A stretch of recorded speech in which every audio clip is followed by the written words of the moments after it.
C'est bouché, il y a trop de gens qui partent en vacances.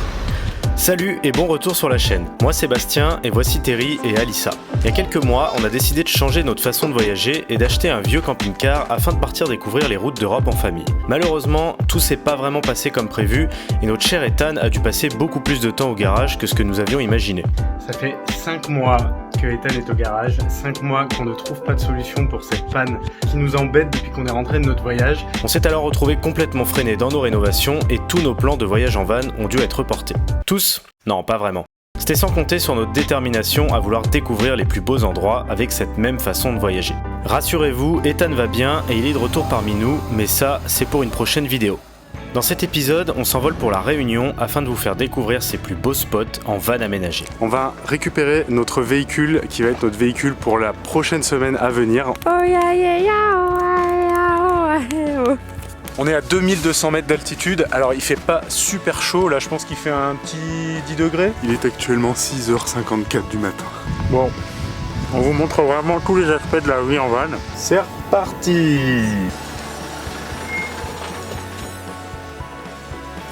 Pour sa défense, j'ai déjà calé plusieurs fois, en marche arrière il a aucune pêche le van. Il va falloir qu'on revoie un petit peu notre itinéraire parce que tout l'est de l'île est sous la pluie. Et on voulait... When we wake,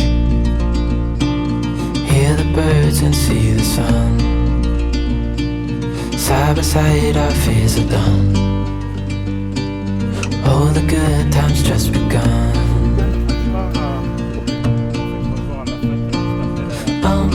We know what we have, let's hold on tight. Found what we're looking for in life. Call us crazy, but things are finally right. With you and I, the future is bright.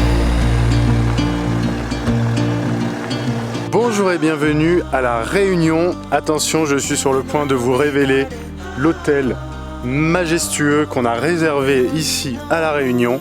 Vous êtes prêts? Tadam! On ne pouvait pas ne pas continuer cette aventure. Du coup, on a tout fait pour trouver un van ici à La Réunion. Et le voilà, en chair et en os. Et on va passer une semaine à bord de ce petit Roméo qui nous a été loué par la société Yakavan. Et là, on vient de trouver genre le spot parfait pour passer la nuit. On est à 2-3 km je pense du point de vue du Maïdo, qui est un point de vue magnifique qu'il faut absolument faire au lever du soleil. Donc là, il est 16h30, on vient d'arriver, on a trouvé ce petit spot avec des tables de pique-nique, de quoi faire un petit feu. Pour une première soirée, ça s'annonce très très bien. Us crazy, but things are finally right.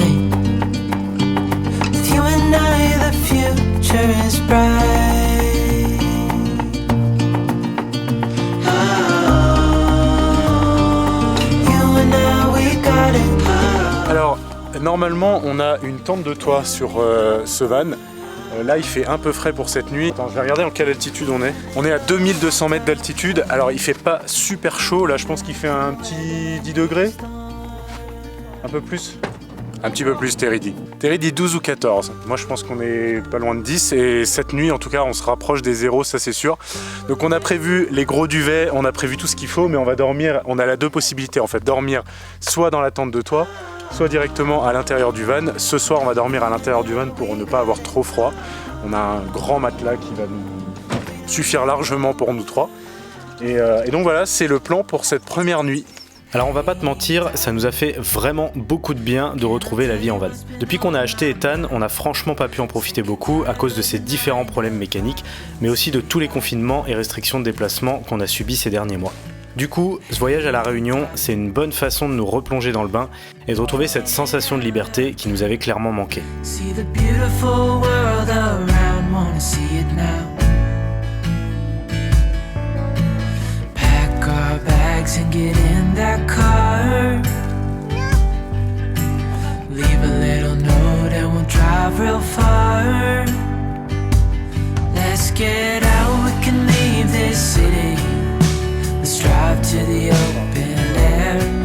Yeah, the countryside is so pretty, with the wind blowing in your hair. We can look back someday. Baby, don't you understand that we only get one life?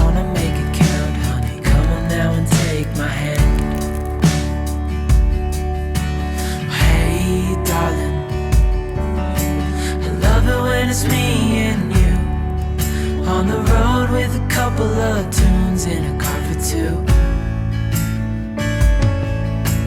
Hey darling, you know we're gonna have a really good time, driving in the middle of the night when the stars are bright.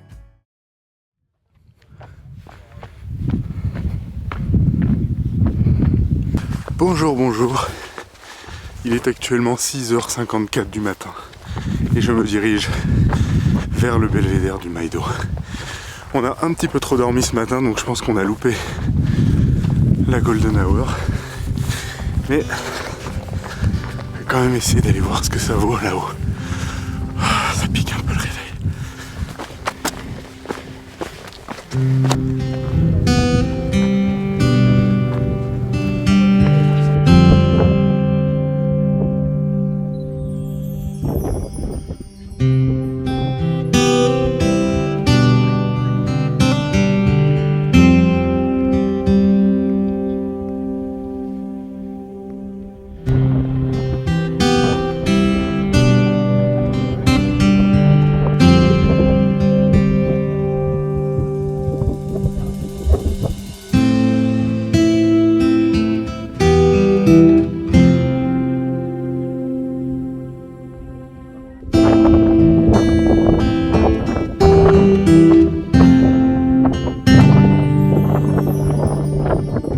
J'ai trouvé un petit passage sur le côté, il y avait des gens et apparemment on a une meilleure vue. Alors vous avez le point de vue officiel qui est là-bas où j'étais tout à l'heure, et il y a le point de vue un peu moins officiel, mais il y a quand même beaucoup de gens qui viennent ici, qui est juste là. Et en fait il suffit de sauter un petit peu les barrières et vous avez juste derrière toutes les antennes relais et 3G etc. qui permettent de donner le réseau aux villages de Mafat qui sont juste en dessous. C'est la partie un peu technique, je trouve ça intéressant de savoir où est-ce qu'ils ont placé les antennes pour pouvoir desservir ces villages qui sont complètement dépourvus de route et quoi que ce soit. Il n'y a que des ravitaillements par hélicoptère qui se font à Mafat. Donc voilà, c'est tous les petits villages qui se trouvent juste en bas là.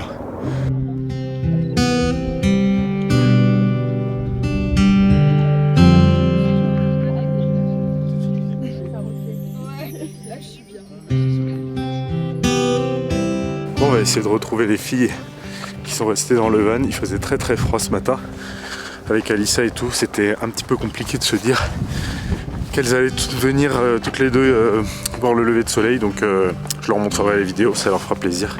On va prendre le petit déjeuner et ensuite on reprend la route. C'est parti. Bon, et en fait, au final, je suis là. Je voulais pas louper cette vue. Après ce magnifique lever de soleil sur le cirque de Mafat, on est allé à la rencontre de Doudou, qui tient le seul café et point de restauration du Maido. Il s'agit d'un ancien chef cuisinier très réputé à La Réunion, qui s'est aujourd'hui reconverti dans le milieu associatif afin de venir en aide à un maximum de personnes. Donc ils aident les gens dans beaucoup de domaines et je lui ai demandé s'il pouvait me présenter un petit peu sa boutique et son association, et donc c'est ce qu'on a fait. Aujourd'hui j'ai donné le restaurant à ma fille et moi j'avais pas l'âge de m'asseoir devant des feuilletons, ça fait que j'ai eu une idée de, comme j'ai eu une enfance assez dure, je m'en suis sorti, j'ai voulu retransmettre un peu mon savoir pour pouvoir essayer de donner déjà du travail aux gens, au village, aider les femmes battues, l'orphelinat, le partenariat avec l'orphelinat, tu vois. Là tu as un site par exemple, tu tapes ici, quand je te dis j'ai fait 200 repas pour des SDF, là, tu as la vidéo qui retrace l'histoire de cette journée avec le père Clotaire, avec D'accord. Là c'est les gens qui vivent là, je les encourage, ça c'est lui le père qui bénit le repas.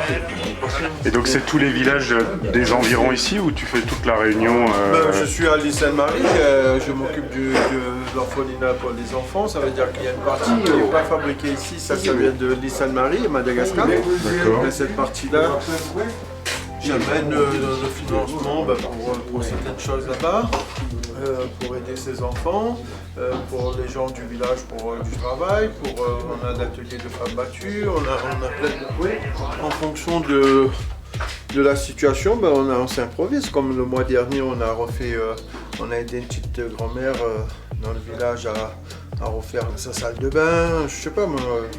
Ah oui, donc c'est vraiment en fonction, c'est du cas par cas. Généralement, j'écoute des histoires. Toi, tu arrives demain, tu as une voisine qui est dans la difficulté, tu sens que il faut l'aider. Ben, nous, si on peut intervenir à notre façon, avec notre équipe, que ce soit le plombier, le maçon, que ce soit le soudeur, que ce soit le cuisinier, que ce soit... Et donc, il y a combien de bénévoles à peu près qui travaillent pour... Ça dépend des compétences de chacun, j'imagine. Voilà, on a hier... par exemple, elle n'est pas là aujourd'hui, mais elle sera là demain. On a Laurence Beaumarchais, qui est une chanteuse, une des plus belles voix de l'île. On a du notaire, on a du pauvre, du riche, le grand, le gros, le chinois, le malbas. D'accord, ok. C'est du social, hein. Il faut comprendre que c'est vraiment la boutique de partage, quoi. Et donc tout ce qu'on consomme ici, ça aide l'association à... Ça aide l'association. Il y a une partie qu'on appelle la gargote du Maïdo qui permet de payer les concessions du loyer, payer ce qu'on appelle les nécessités, hein, les starters, l'assurance, tout ça là. Et sinon, il n'y a pas de profit, il n'y a pas de salaire, il n'y a pas de moi qui prend le salaire. Non, il n'y a pas. C'est juste encourager. Souvent, il y a des jeunes qui ont des idées et qui n'ont pas les moyens d'ouvrir une micro-entreprise. Ben, c'est peut-être démarrer leurs produits ici et les faire connaître. D'accord. C'est un peu ça aussi. Il fait des petits trucs comme ça. D'accord. Ah oui, c'est ça. Et là, tu as 3 versions. On ne dirait pas quand tu achètes ça. Tu as des jeunes qui apprennent à faire le bardos en forêt. Parce que ça, c'est les toitures des maisons d'avant. Et c'est du tamarin. Il y a un qui va apprendre à faire la découpe. Et la 3e partie, c'est des ateliers de peinture. D'accord. Après, il y a des produits que moi, j'ai été, j'ai été réputé dessus, comme la vanille, comme le secret du chef, la moutarde géranium, les piments. Ben, ça, c'est mes recettes que j'ai données à l'association pour pouvoir les faire connaître et en même temps faire profiter de l'association de mon savoir. Ok. Voilà. Si vous venez visiter le Maïdo et que vous avez besoin d'acheter à manger, en tout cas venez visiter cette boutique, sachez que chaque achat que vous allez faire va participer à nourrir des SDF, aider des gens qui sont dans la difficulté. Voilà, derrière c'est que des bénévoles, il n'y a aucun profit qui est fait au niveau de l'association. Donc ne pas hésiter surtout même à prendre un petit café, n'importe quoi, ça aide ces gens et ça leur permet de continuer leur travail. Autrement, le plan pour aujourd'hui, c'est d'aller faire une randonnée de 2 heures qui est un peu plus loin d'ici. Il faut qu'on fasse 1 heure, 1 heure et demie de route. Alissa est encore en train de dormir à l'arrière du van, donc pour le moment on reste, on profite un petit peu du soleil sur le Maïdo. On prend le temps et puis dès qu'Alissa se réveille, on reprendra la route direction cette fameuse rando. C'est reparti! Bon. On vous montre vraiment tous les aspects de la vie en van. On a acheté des dentifrices à croquer. On a juste besoin de mettre un peu d'eau. C'est biodégradable, que des substances naturelles. Comme ça, on peut tranquillement se laver les dents dans la nature, rincer après notre passage. Et on ne pollue pas.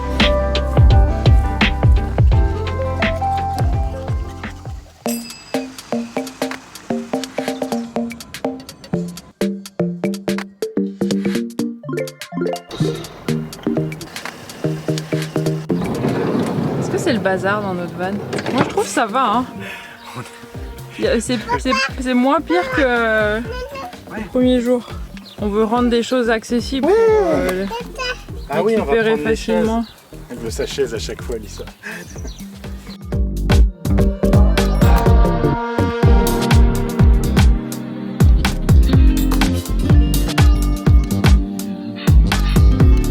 Alors c'est notre 2e jour ici à La Réunion et on s'est dit qu'on profiterait de cette magnifique cocoterie sur laquelle on s'est posé pour pique-niquer ce midi pour vous faire un petit van tour et vous montrer comment est aménagé le van et comment nous on vit dedans depuis qu'on l'a récupéré. C'est parti.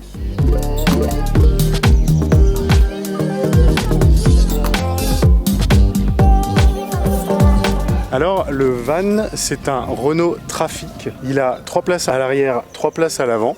Tac. Ici vous avez la cabine de pilotage. À l'arrière vous avez 3 places que nous on n'utilise pas, qu'on a utilisé comme espace de stockage. Donc là pour le moment il n'y a rien parce qu'on a fait un petit peu le propre pour vous faire la présentation du van.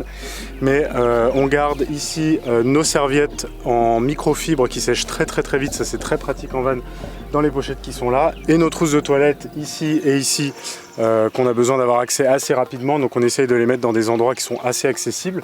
Et là on a tous nos manteaux, comme ça on peut les prendre facilement dès qu'on a besoin de sortir. Ici vous avez les protections pour les vitres quand il fait chaud la journée ou quand il fait froid la nuit. Ça permet de garder une température qui est plutôt agréable à l'intérieur du van. À l'arrière ça s'ouvre donc comme un trafic. Vous avez deux portes. Tadam! Voilà le van aménagé.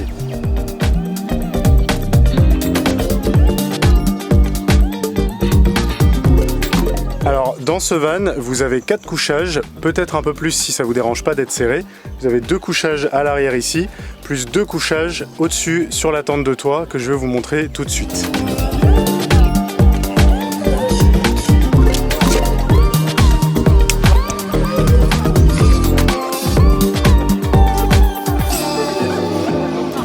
Alors il me semblait que j'avais filmé une vidéo à ce moment-là vous montrant l'intérieur de la tente, mais j'arrive pas à la retrouver, donc visiblement c'est pas le cas.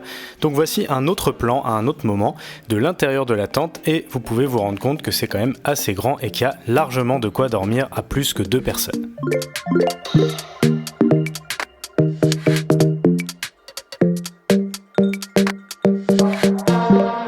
Alors en ce qui concerne les 2 autres couchages, vous avez ici une banquette avec une table que vous pouvez mettre là. Vous avez le pied, des planches ici. Donc la première planche c'est le plateau de la table qui va ensuite venir se mettre au même niveau ici que le reste du mobilier.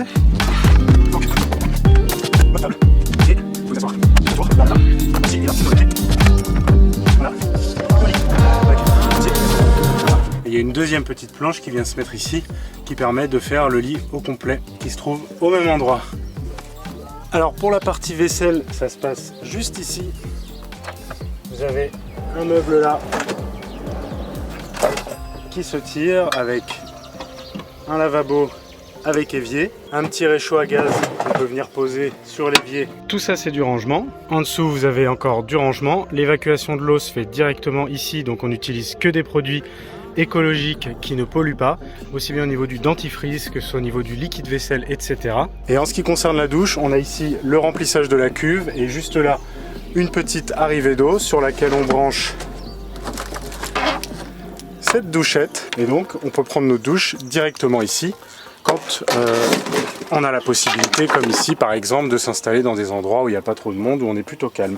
Voilà, j'espère que ce petit van tour vous a plu. Nous, on va remettre nos affaires et on poursuit le voyage. C'est parti!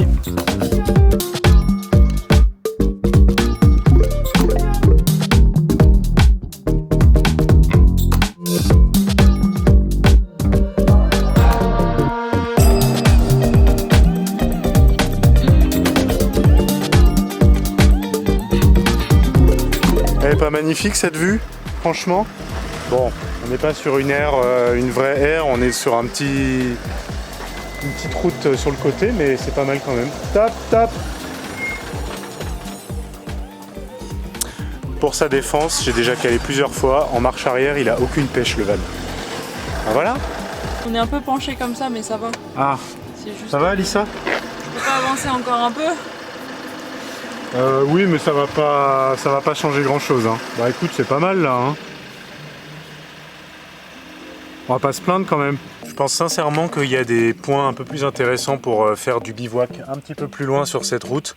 Sauf que le soleil se couche très tôt à La Réunion. Là, il est 18 h et il fait déjà presque nuit. Et en plus, Alissa commence à en avoir un petit peu marre de la route. Donc on va s'arrêter là pour aujourd'hui. On va pas essayer d'aller plus loin, chercher un spot idéal ou quoi que ce soit. Ceux qui ont des enfants, vous comprenez. Si on est venu jusqu'ici, c'est pour visiter une partie du cirque de Salazie. Demain, on a une randonnée de prévue, la randonnée du trou de fer. Et on a plusieurs cascades à aller voir aussi, donc le but c'était de se rapprocher au maximum pour ne pas avoir trop de route à faire. Toute la route qu'on vient de faire, là on a fait à peu près 1h30 de route depuis là où on était ce matin, donc à savoir Saint-Paul. Toute la route qu'on a fait aujourd'hui, on n'aura pas à la faire demain, donc on pourra se lever tôt et profiter des cascades. La plupart des choses se font le matin à La Réunion, sinon le ciel se couvre assez vite. C'est pour ça qu'on n'a pas pu faire la randonnée qu'on avait prévu de faire aujourd'hui. l'énergie parce qu'on a traîné un petit peu ce matin. Le but en tout cas demain, c'est donc de se lever assez tôt pour faire ces cascades et profiter du cirque de Salazie en van. Merci d'avoir regardé cette première vidéo. À la base, j'avais en tête de vous partager une seule et même vidéo sur notre semaine entière en van à La Réunion, mais je m'aperçois que j'ai beaucoup plus de choses que prévu à vous partager. Je vous donne donc rendez-vous dans la prochaine vidéo. Dans le prochain épisode, on est contraint de changer tout notre itinéraire à cause d'une petite tempête de passage qui nous a obligés à redescendre vers les côtes pour éviter de subir la pluie pendant pratiquement 3 jours. Bon alors c'était prévu qu'on fasse une grande rando aujourd'hui. Malheureusement la météo est très changeante et là il fait vraiment pas beau. On a dit qu'on allait voir des animaux, Alissa. Encore une arrivée tardive sur le spot. On s'est garé juste derrière, là on voit plus rien parce qu'il fait quasi nuit. Mais on est sur le port. N'oubliez pas de vous abonner pour suivre toutes nos aventures et de mettre un pouce sur la vidéo. En attendant, moi je vous dis à la prochaine. Ciao.